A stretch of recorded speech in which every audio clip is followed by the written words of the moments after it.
A week passed, and no news arrived of Mr. Rochester. 10 days. And still he did not come.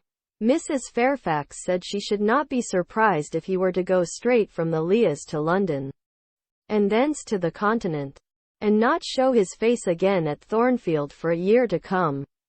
He had not unfrequently quitted it in a manner quite as abrupt and unexpected. When I heard this, I was beginning to feel a strange chill and failing at the heart.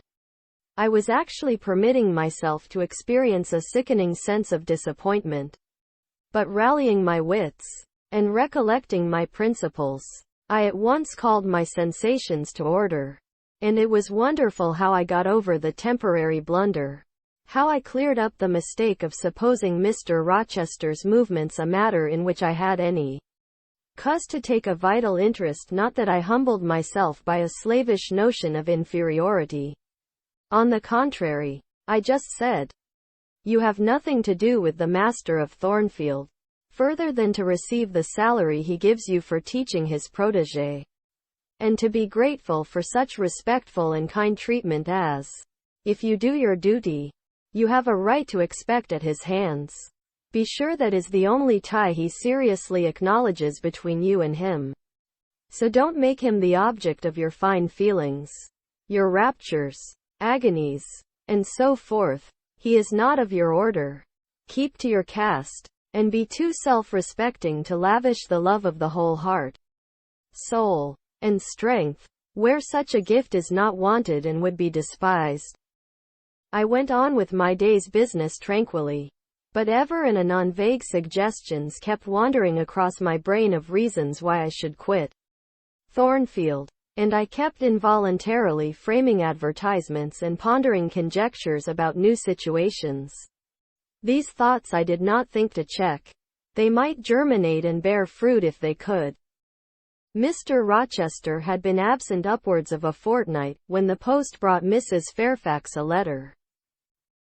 "It is from the master," said she, as she looked at the direction. "Now I suppose we shall know whether we are to expect his return or not." And while she broke the seal and perused the document, I went on taking my coffee. We were at breakfast. It was hot, and I attributed to that circumstance a fiery glow which suddenly rose to my face. Why my hand shook, and why I involuntarily spilled half the contents of my cup into my saucer, I did not choose to consider. "Well, I sometimes think we are too quiet, but we run a chance of being busy enough now, for a little while at least," said Mrs. Fairfax, still holding the note before her spectacles. Ere I permitted myself to request an explanation, I tied the string of Adele's pinafore, which happened to be loose, having helped her also to another bun and refilled her mug with milk. I said, nonchalantly, "Mr. Rochester is not likely to return soon, I suppose?" "Indeed he is. In 3 days. He says. That will be next Thursday. And not alone either. I don't know how many of the fine people at the Leas are coming with him. He sends directions for all the best bedrooms to be prepared, and the library and drawing rooms are to be cleaned out. I am to get more kitchen hands from the George Inn at Millcote, and from wherever else I can. And the ladies will bring their maids and the gentlemen their valets. So we shall have a full house of it." And Mrs. Fairfax swallowed her breakfast and hastened away to commence operations. The 3 days were, as she had foretold, busy enough. I had thought all the rooms at Thornfield beautifully clean and well arranged. But it appears I was mistaken. 3 women were got to help. And such scrubbing, such brushing, such washing of paint and beating of carpets, such taking down and putting up of pictures, such polishing of mirrors and lustres, such lighting of fires in bedrooms, such airing of sheets and feather beds on hearths, I never beheld, either before or since. Adele ran quite wild in the midst of it. The preparations for company and the prospect of their arrival seemed to throw her into ecstasies. She would have Sophie to look over all her toilettes, as she called frocks, to furbish up any that were passés, and to air and arrange the new. For herself, she did nothing but caper about in the front chambers, jump on and off the bedsteads, and lie on the mattresses and piled up bolsters and pillows before the enormous fires roaring in the chimneys. From school duties she was exonerated. Mrs. Fairfax had pressed me into her service, and I was all day in the storeroom, helping, or hindering, her and the cook, learning to make custards and cheesecakes and French pastry, to truss game and garnish dessert dishes. The party were expected to arrive on Thursday afternoon, in time for dinner at 6. During the intervening period I had no time to nurse chimeras, and I believe I was as active and gay as anybody, Adele excepted. Still, now and then, I received a damping check to my cheerfulness, and was, in spite of myself, thrown back on the region of doubts and portents, and dark conjectures. This was when I chanced to see the third-story staircase door, which of late had always been kept locked, open slowly, and give passage to the form of Grace Poole, in prim cap, white apron, and handkerchief.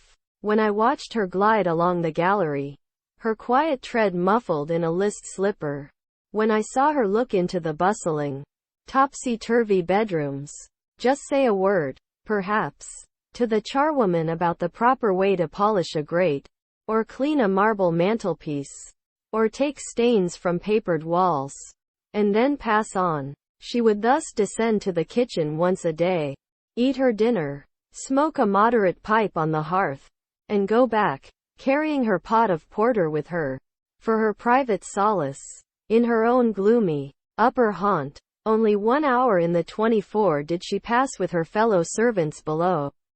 All the rest of her time was spent in some low-ceiled, oaken chamber of the second story.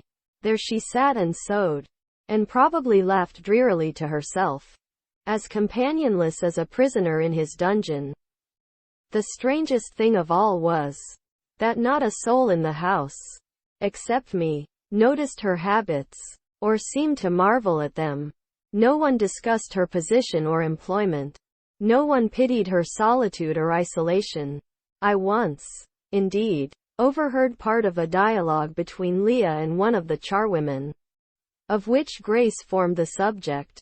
Leah had been saying something I had not caught, and the charwoman remarked, "She gets good wages, I guess?" "Yes," said Leah. "I wish I had as good. Not that mine are to complain of.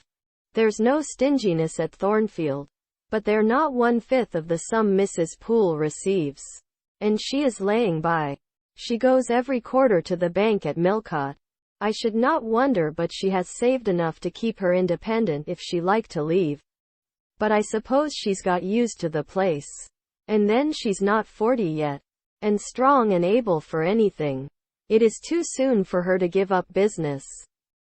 "She is a good hand, I dare say," said the charwoman. "Ah, she understands what she has to do. Nobody better," rejoined Leah significantly. "And it is not everyone could fill her shoes. Not for all the money she gets." "That it is not," was the reply. "I wonder whether the master—" The charwoman was going on, but here Leah turned and perceived me, and she instantly gave her companion a nudge. "Doesn't she know?" I heard the woman whisper. Leah shook her head, and the conversation was of course dropped. All I had gathered from it amounted to this: that there was a mystery at Thornfield, and that from participation in that mystery I was purposely excluded. Thursday came. All work had been completed the previous evening. Carpets were laid down, bed hangings festooned, radiant white counterpanes spread, toilet tables arranged, furniture rubbed, flowers piled in vases. Both chambers and saloons looked as fresh and bright as hands could make them. The hall, too, was scoured, and the great carved clock, as well as the steps and banisters of the staircase, were polished to the brightness of glass. In the dining room, the sideboard flashed resplendent with plate. In the drawing room and boudoir, Vases of exotics bloomed on all sides. Afternoon arrived. Mrs. Fairfax assumed her best black satin gown, her gloves, and her gold watch, for it was her part to receive the company, to conduct the ladies to their rooms, etc. Adele, too, would be dressed, though I thought she had little chance of being introduced to the party that day at least. However, to please her, I allowed Sophie to apparel her in one of her short, full muslin frocks. For myself, I had no need to make any change. I should not be called upon to quit my sanctum of the schoolroom. For a sanctum it was now become to me, a very pleasant refuge in time of trouble. It had been a mild, serene spring day, one of those days which, towards the end of March or the beginning of April, rise shining over the earth as heralds of summer. It was drawing to an end now, but the evening was even warm, and I sat at work in the schoolroom with the window open. "It gets late," said Mrs. Fairfax, entering in rustling state. "I am glad I ordered dinner an hour after the time Mr. Rochester mentioned, for it is past 6 now. I have sent John down to the gates to see if there is anything on the road. One can see a long way from thence in the direction of Millcote." She went to the window. "Here he is," said she. "Well, John," leaning out, "any news?" "They're coming, ma'am," was the answer. "They'll be here in 10 minutes. Adele flew to the window. I followed, taking care to stand on one side, so that, screened by the curtain, I could see without being seen. The 10 minutes John had given seemed very long, but at last wheels were heard. 4 equestrians galloped up the drive, and after them came 2 open carriages. Fluttering veils and waving plumes filled the vehicles. 2 of the cavaliers were young, dashing-looking gentlemen. The third was Mr. Rochester, on his black horse, Mesrour, pilot bounding before him. At his side rode a lady, and he and she were the first of the party. Her purple riding habit almost swept the ground. Her veil streamed long on the breeze, mingling with its transparent folds, and gleaming through them, shone rich raven ringlets. "Miss Ingram!" exclaimed Mrs. Fairfax, and away she hurried to her post below. The cavalcade, following the sweep of the drive, quickly turned the angle of the house, and I lost sight of it. Adele now petitioned to go down, but I took her on my knee, and gave her to understand that she must not on any account think of venturing in sight of the ladies, either now or at any other time, unless expressly sent for, that Mr. Rochester would be very angry, etc. Some natural tears she shed on being told this, but as I began to look very grave, she consented at last to wipe them. A joyous stir was now audible in the hall. Gentlemen's deep tones and ladies' silvery accents blent harmoniously together, and distinguishable above all, though not loud, was the sonorous voice of the master of Thornfield Hall, welcoming his fair and gallant guests under its roof. Then light steps ascended the stairs, and there was a tripping through the gallery, and soft cheerful laughs, and opening and closing doors, and, for a time, a hush. "Elles changeant de toilettes," said Adele, who, listening attentively, had followed every movement, and she sighed. "Chez maman," said she, "quand il y avait du monde, je le suivais partout, au salon et à leurs chambers. Souvent je regardais les femmes de chambre coiffer et habiller les dames. Et c'était si amusant, comme cela on apprend." "Don't you feel hungry, Adele?" "Mais oui, mademoiselle, voilà 5 ou 6 heures que nous n'avons pas mangé." "Well now, while the ladies are in their rooms, I will venture down and get you something to eat." And issuing from my asylum with precaution, I sought a back stairs which conducted directly to the kitchen. All in that region was fire and commotion.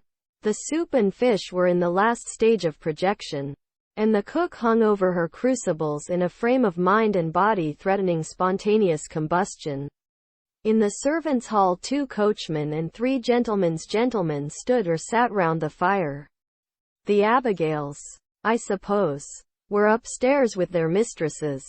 The new servants, that had been hired from Millcote, were bustling about everywhere, threading this chaos. I at last reached the larder. There I took possession of a cold chicken, a roll of bread, some tarts, a plate or 2 and a knife and fork. With this booty I made a hasty retreat. I had regained the gallery, and was just shutting the back door behind me, when an accelerated hum warned me that the ladies were about to issue from their chambers. I could not proceed to the schoolroom without passing some of their doors, and running the risk of being surprised with my cargo of victuallage. So I stood still at this end, which, being windowless, was dark, quite dark now, for the sun was set and twilight gathering. Presently the chambers gave up their fair tenants one after another. Each came out gaily and airily, with dress that gleamed lustrous through the dusk. For a moment they stood grouped together at the other extremity of the gallery, conversing in a key of sweet subdued vivacity. They then descended the staircase almost as noiselessly as a bright mist rolls down a hill. Their collective appearance had left on me an impression of high-born elegance, such as I had never before received. I found Adele peeping through the schoolroom door, which she held ajar. "What beautiful ladies!" cried she in English. "Oh, I wish I might go to them. Do you think Mr. Rochester will send for us by and by? After dinner?" "No, indeed, I don't. Mr. Rochester has something else to think about. Never mind the ladies tonight. Perhaps you will see them tomorrow. Here is your dinner."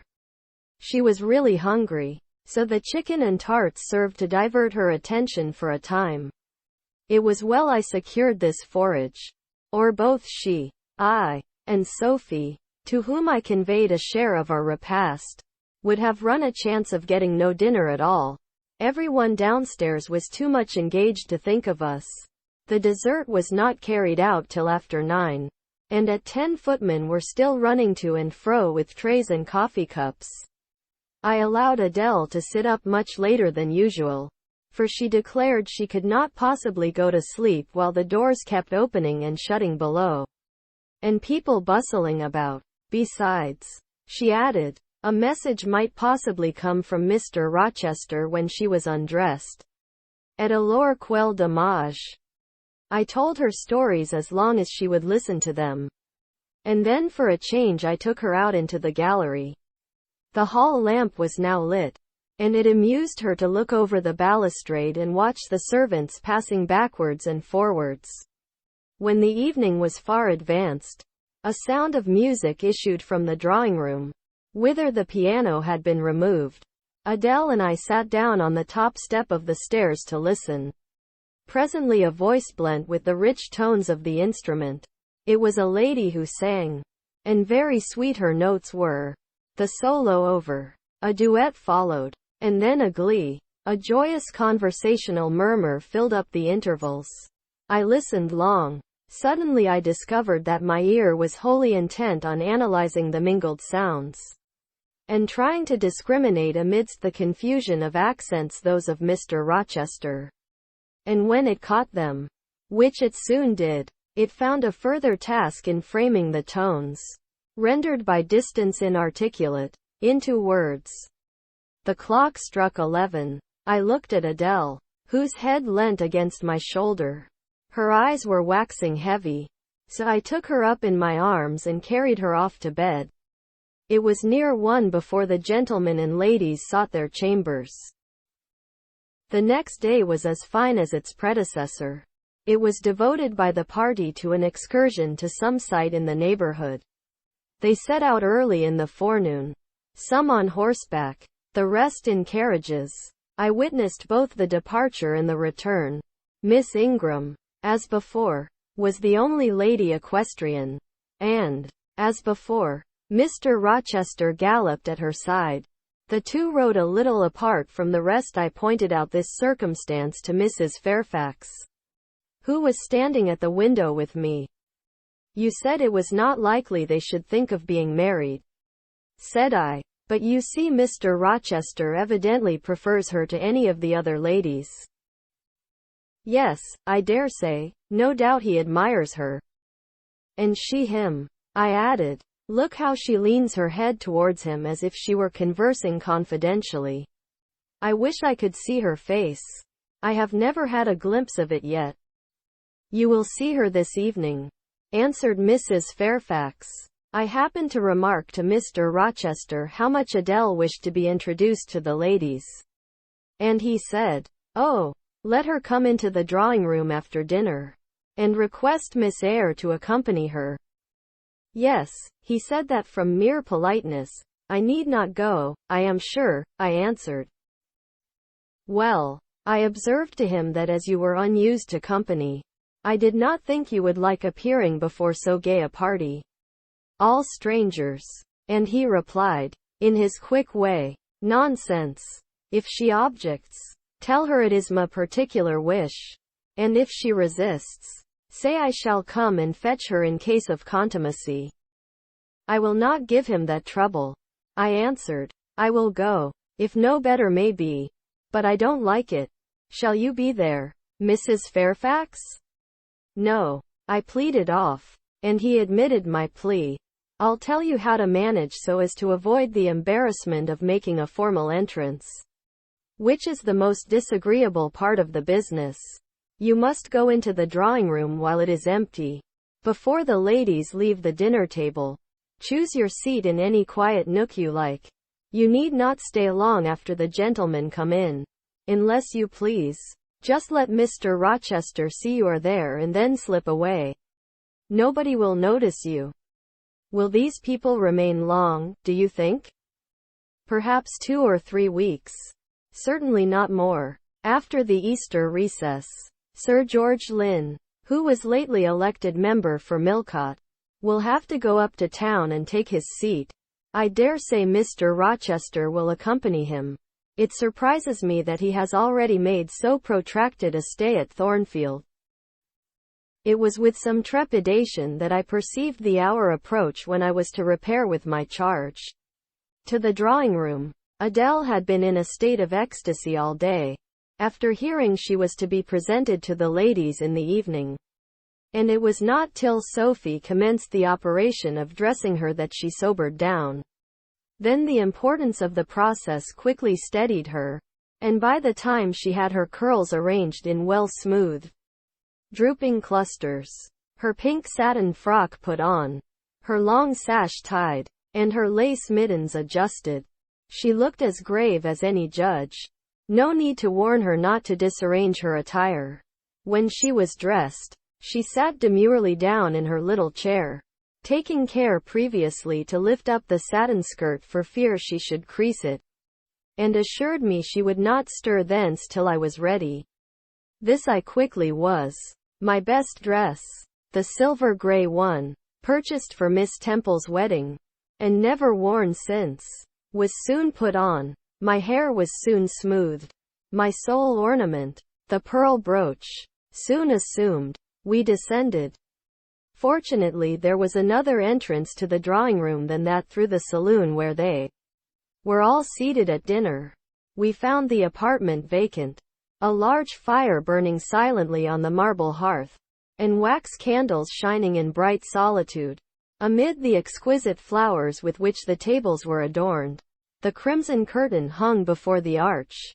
Slight as was the separation this drapery formed from the party in the adjoining saloon, they spoke in so low a key that nothing of their conversation could be distinguished beyond a soothing murmur. Adele, who appeared to be still under the influence of a most solemnizing impression, sat down, without a word, on the footstool I pointed out to her. I retired to a window seat, and taking a book from a table near, endeavored to read. Adele brought her stool to my feet. Ere long she touched my knee. "What is it, Adele?" est que je ne puis pas prendre une seule de ces fleurs magnifiques. Mademoiselle? Seulement pour compléter ma toilette. You think too much of your toilette, Adele. But you may have a flower. And I took a rose from a vase and fastened it in her sash. She sighed a sigh of ineffable satisfaction, as if her cup of happiness were now full. I turned my face away to conceal a smile I could not suppress. There was something ludicrous as well as painful in the little Parisienne's earnest and innate devotion to matters of dress. A soft sound of rising now became audible. The curtain was swept back from the arch. Through it appeared the dining room, with its lit luster pouring down light on the silver and glass of a magnificent dessert service. Covering a long table, a band of ladies stood in the opening. They entered, and the curtain fell behind them. There were but 8, yet, somehow, as they flocked in, they gave the impression of a much larger number. Some of them were very tall. Many were dressed in white, and all had a sweeping amplitude of array that seemed to magnify their persons as a mist magnifies the moon. I rose and curtsied to them. 1 or 2 bent their heads in return. The others only stared at me. They dispersed about the room, reminding me, by the lightness and buoyancy of their movements, of a flock of white plumy birds. Some of them threw themselves in half-reclining positions on the sofas and ottomans. Some bent over the tables and examined the flowers and books. The rest gathered in a group round the fire. All talked in a low but clear tone which seemed habitual to them. I knew their names afterwards, and may as well mention them now. First, there was Mrs. Eshton and 2 of her daughters. She had evidently been a handsome woman, and was well preserved still. Of her daughters, the eldest, Amy, was rather little, naive, and childlike in face and manner, and piquant in form. Her white muslin dress and blue sash became her well. The second, Louisa, was taller and more elegant in figure, with a very pretty face. Of that order the French term manoi chiffonne. Both sisters were fair as lilies. Lady Lynn was a large and stout personage of about 40, very erect, very haughty-looking, richly dressed in a satin robe of changeful sheen. Her dark hair shone glossily under the shade of an azure plume, and within the circlet of a band of gems. Mrs. Colonel Dent was less showy, but, I thought, more ladylike. She had a slight figure, a pale, gentle face, and fair hair. Her black satin dress, her scarf of rich foreign lace, and her pearl ornaments, pleased me better than the rainbow radiance of the titled dame. But the 3 most distinguished, partly, perhaps, because the tallest figures of the band, were the Dowager Lady Ingram and her daughters, Blanche and Mary. They were all 3 of the loftiest stature of women. The Dowager might be between 40 and 50. Her shape was still fine. Her hair, by candle light at least, still black. Her teeth, too, were still apparently perfect. Most people would have termed her a splendid woman of her age. And so she was, no doubt, physically speaking. But then there was an expression of almost insupportable haughtiness in her bearing and countenance. She had Roman features and a double chin, disappearing into a throat like a pillar. These features appeared to me not only inflated and darkened, but even furrowed with pride, and the chin was sustained by the same principle, in a position of almost preternatural erectness. She had, likewise, a fierce and a hard eye. It reminded me of Mrs. Reed's. She mouthed her words in speaking. Her voice was deep, its inflections very pompous, very dogmatical, very intolerable. In short, a crimson velvet robe, and a shawl turban of some gold-wrought Indian fabric, invested her, I suppose she thought, with a truly imperial dignity. Blanche and Mary were of equal stature, straight and tall as poplars. Mary was too slim for her height, But Blanche was molded like a Dian. I regarded her, of course, with special interest first. I wished to see whether her appearance accorded with Mrs. Fairfax's description. Secondly, whether it at all resembled the fancy miniature I had painted of her. And thirdly, it will out, whether it were such as I should fancy likely to suit Mr. Rochester's taste. As far as person went, she answered point for point, both to my picture and Mrs. Fairfax's description. The noble bust, the sloping shoulders, the graceful neck, the dark eyes and black ringlets were all there. But her face? Her face was like her mother's. A youthful unfurrowed likeness. The same low brow, the same high features, the same pride. It was not, however, so saturnine a pride. She laughed continually. Her laugh was satirical, and so was the habitual expression of her arched and haughty lip. Genius is said to be self-conscious.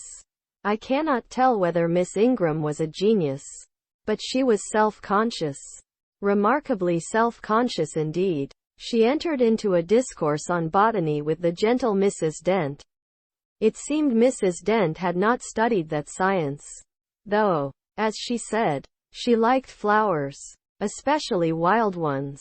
Miss Ingram had, and she ran over its vocabulary with an air. I presently perceived she was what is vernacularly termed trailing Mrs. Dent, that is, playing on her ignorance. Her trail might be clever, but it was decidedly not good-natured.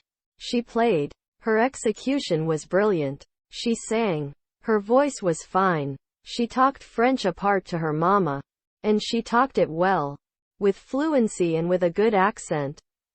Mary had a milder and more open countenance than Blanche. Softer features too, and a skin some shades fairer. Miss Ingram was dark as a Spaniard, but Mary was deficient in life. Her face lacked expression, her eye luster. She had nothing to say, and having once taken her seat, remained fixed like a statue in its niche. The sisters were both attired in spotless white. And did I now think Miss Ingram such a choice as Mr. Rochester would be likely to make? I could not tell. I did not know his taste in female beauty. If he liked the majestic, she was the very type of majesty. Then she was accomplished, sprightly. Most gentlemen would admire her, I thought, and that he did admire her, I already seemed to have obtained proof. To remove the last shade of doubt, it remained but to see them together. You are not to suppose, reader, that Adele has all this time been sitting motionless on the stool at my feet. No. When the ladies entered, she rose, advanced to meet them, made a stately reverence, and said with gravity, "Bonjour, mesdames." And Miss Ingram had looked down at her with a mocking air, and exclaimed, "Oh, what a little puppet!" Lady Lynn had remarked, "It is Mr. Rochester's ward, I suppose, the little French girl he was speaking of." Mrs. Dent had kindly taken her hand, and given her a kiss. Amy and Louisa Eshton had cried out simultaneously, "What a love of a child!" And then they had called her to a sofa, where she now sat, ensconced between them, chattering alternately in French and broken English, absorbing not only the young lady's attention, but that of Mrs. Eshton and Lady Lynn, and getting spoilt to her heart's content. At last coffee is brought in, and the gentlemen are summoned. I sit in the shade, if any shade there be in this brilliantly lit apartment. The window curtain half hides me. Again the arch yawns. They come. The collective appearance of the gentlemen, like that of the ladies, is very imposing. They are all costumed in black. Most of them are tall, some young. Henry and Frederick Lynn are very dashing sparks indeed. And Colonel Dent is a fine soldierly man. Mr. Eshton, the magistrate of the district, is gentlemanlike. His hair is quite white, his eyebrows and whiskers still dark, which gives him something of the appearance of a pur noble de théâtre. Lord Ingram, like his sisters, is very tall, like them. Also, he is handsome, but he shares Mary's apathetic and listless look. He seems to have more length of limb than vivacity of blood or vigor of brain. And where is Mr. Rochester? He comes in last. I am not looking at the arch. Yet I see him enter. I try to concentrate my attention on those netting needles, on the meshes of the purse I am forming. I wish to think only of the work I have in my hands, to see only the silver beads and silk threads that lie in my lap. Whereas, I distinctly behold his figure, and I inevitably recall the moment when I last saw it, just after I had rendered him what he deemed an essential service, and he, holding my hand, and looking down on my face, surveyed me with eyes that revealed a heart full and eager to overflow, in whose emotions I had a part. How near had I approached him at that moment? What had occurred since, calculated to change his and my relative positions? Yet now, how distant, how far estranged we were. So far estranged, that I did not expect him to come and speak to me.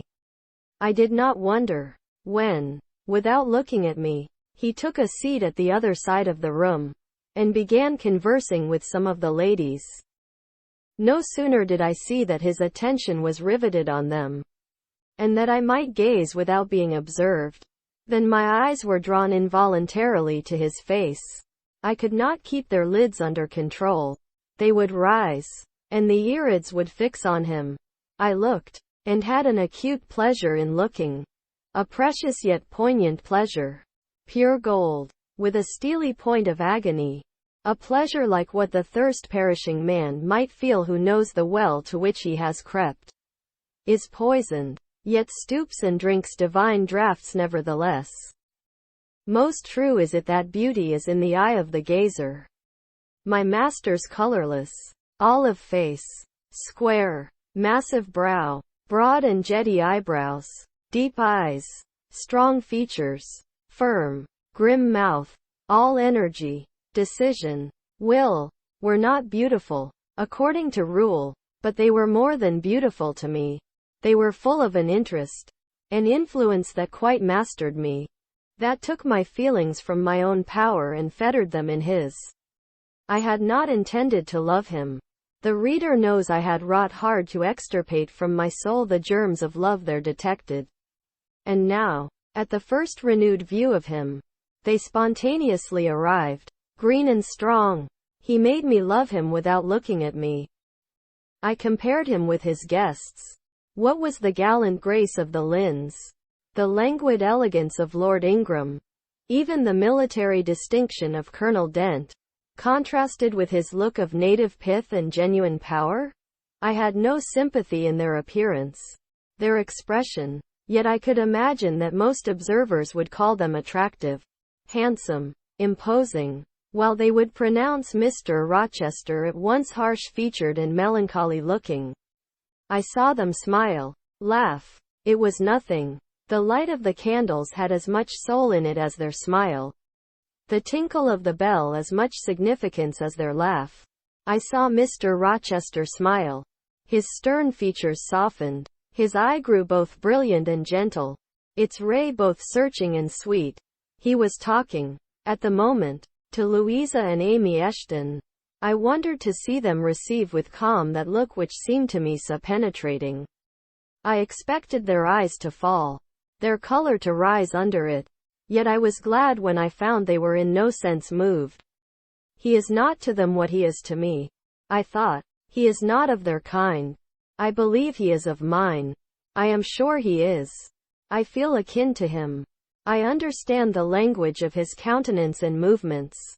Though rank and wealth sever us widely, I have something in my brain and heart, in my blood and nerves, that assimilates me mentally to him. Did I say, a few days since, that I had nothing to do with him but to receive my salary at his hands? Did I forbid myself to think of him in any other light than as a paymaster? Blasphemy against nature. Every good, true, vigorous feeling I have gathers impulsively round him. I know I must conceal my sentiments. I must smother hope. I must remember that he cannot care much for me. For when I say that I am of his kind, I do not mean that I have his force to influence, and his spell to attract. I mean only that I have certain tastes and feelings in common with him. I must, then, repeat continually that we are forever sundered. And yet, while I breathe and think, I must love him. Coffee is handed. The ladies, since the gentlemen entered, have become lively as larks. Conversation waxes brisk and merry. Colonel Dent and Mr. Eshton argue on politics. Their wives listen. The two proud dowagers, Lady Lynn and Lady Ingram, confabulate together. Sir George, whom, by the by, I have forgotten to describe, a very big and very fresh-looking country gentleman, stands before their sofa, coffee cup in hand, and occasionally puts in a word. Mr. Frederick Lynn has taken a seat beside Mary Ingram, and is showing her the engravings of a splendid volume. She looks, smiles now and then, but apparently says little. The tall and phlegmatic Lord Ingram leans with folded arms on the chair back of the little and lively Amy Eshton. She glances up at him, and chatters like a wren. She likes him better than she does Mr. Rochester. Henry Lynn has taken possession of an ottoman at the feet of Louisa. Adele shares it with him. He is trying to talk French with her, and Louisa laughs at his blunders. With whom will Blanche Ingram pair? She is standing alone at the table, bending gracefully over an album. She seems waiting to be sought, but she will not wait too long. She herself selects a mate. Mr. Rochester, having quitted the Eshtons, stands on the hearth as solitary as she stands by the table. She confronts him, taking her station on the opposite side of the mantelpiece. Mr. Rochester, I thought you were not fond of children? Nor am I. Then, what induced you to take charge of such a little doll as that? Pointing to Adele, where did you pick her up? I did not pick her up, she was left on my hands. You should have sent her to school. I could not afford it, schools are so dear. Why, I suppose you have a governess for her. I saw a person with her just now. Is she gone? Oh, no, there she is still, behind the window curtain. You pay her, of course. I should think it quite as expensive. More so, for you have them both to keep in addition. I feared, or should I say, hoped, the allusion to me would make Mr. Rochester glance my way, and I involuntarily shrank farther into the shade. But he never turned his eyes. I have not considered the subject, said he indifferently, looking straight before him. No, you men never do consider economy and common sense. You should hear Mama on the chapter of governesses.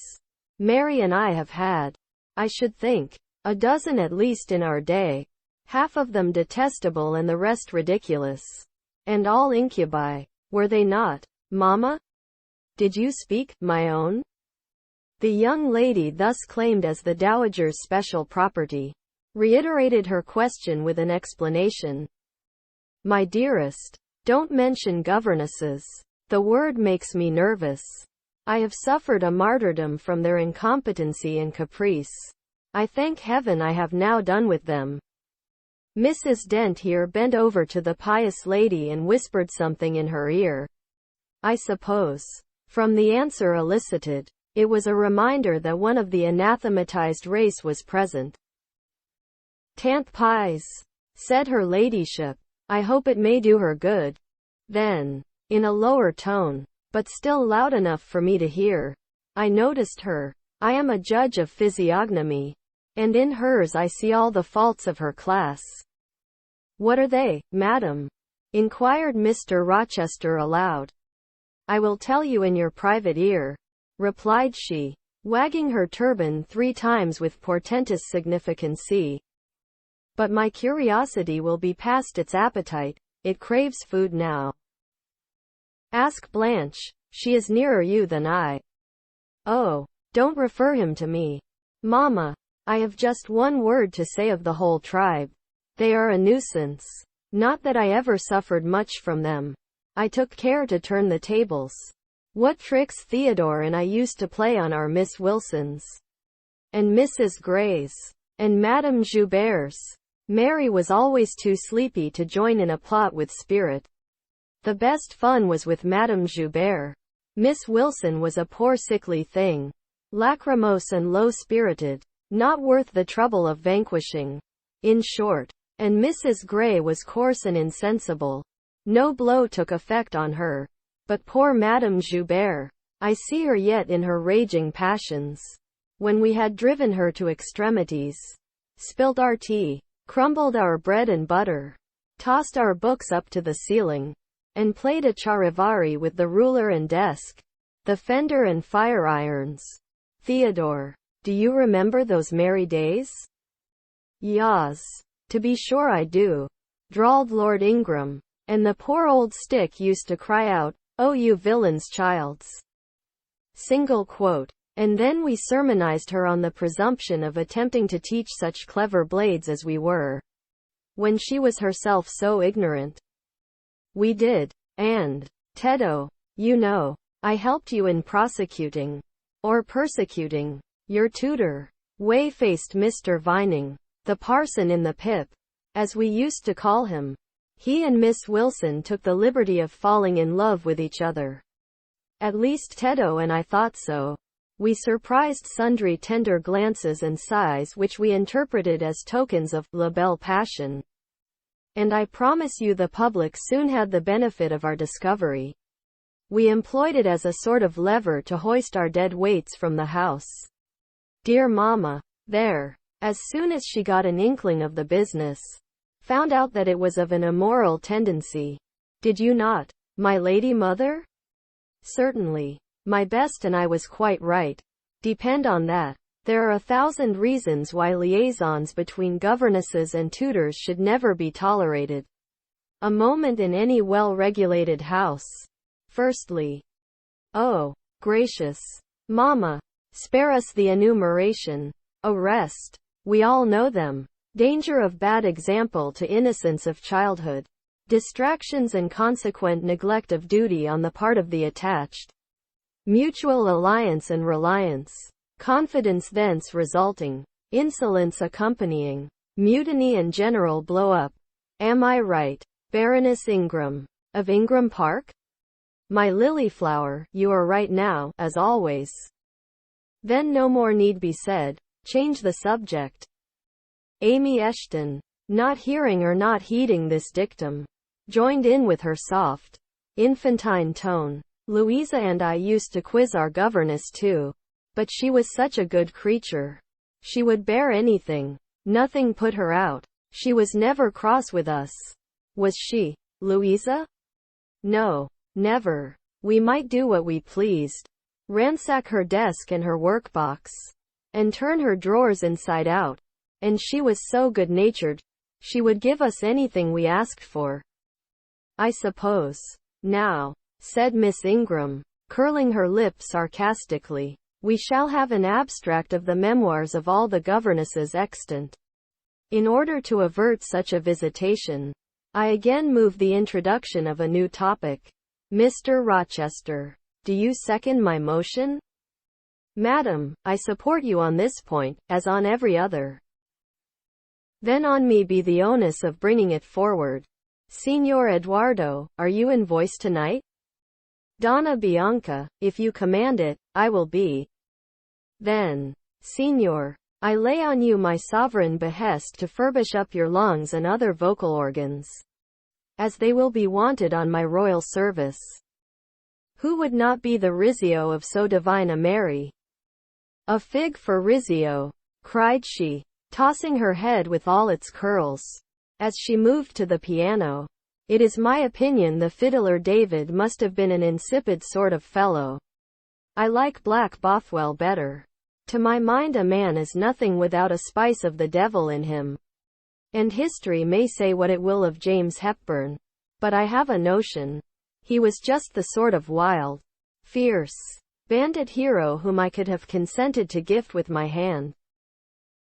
Gentlemen, you hear, Now which of you most resembles Bothwell? Cried Mr. Rochester. I should say the preference lies with you, responded Colonel Dent. On my honor, I am much obliged to you, was the reply. Miss Ingram, who had now seated herself with proud grace at the piano, spreading out her snowy robes in queenly amplitude, commenced a brilliant prelude. Talking meantime, she appeared to be on her high horse tonight. Both her words and her air seemed intended to excite not only the admiration, but the amazement of her auditors. She was evidently bent on striking them as something very dashing and daring indeed. Oh, I am so sick of the young men of the present day, exclaimed she, rattling away at the instrument. Poor, puny things, not fit to stir a step beyond Papa's park gates, nor to go even so far without Mama's permission and guardianship. Creatures so absorbed in care about their pretty faces, and their white hands, and their small feet, as if a man had anything to do with beauty, as if loveliness were not the special prerogative of woman, her legitimate appanage and heritage. I grant an ugly woman is a blot on the fair face of creation. But as to the gentlemen, let them be solicitous to possess only strength and valor. Let their motto be, hunt, shoot, and fight. The rest is not worth a fillip. Such should be my device, were I a man. Whenever I marry, she continued after a pause which none interrupted, I am resolved my husband shall not be a rival, but a foil to me. I will suffer no competitor near the throne. I shall exact an undivided homage. His devotions shall not be shared between me and the shape he sees in his mirror. Mr. Rochester, now sing, and I will play for you. I am all obedience, was the response. Here then is a corsair song. Know that I dote on corsairs, and for that reason, sing it con spirito. Commands from Miss Ingram's lips would put spirit into a mug of milk and water. Take care, then. If you don't please me, I will shame you by showing how such things should be done. That is offering a premium on incapacity. I shall now endeavor to fail. Gardez-vous en bien. If you err wilfully, I shall devise a proportionate punishment. Miss Ingram ought to be clement, for she has it in her power to inflict a chastisement beyond mortal endurance. Ha! Explain, commanded the lady.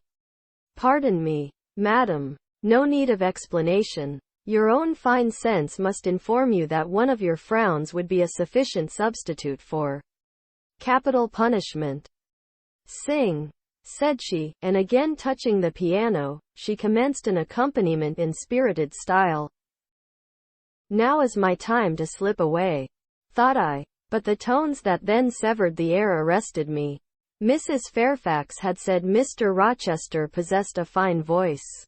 He did. A mellow, powerful bass, into which he threw his own feeling, his own force, finding a way through the ear to the heart, and their waking sensations strangely.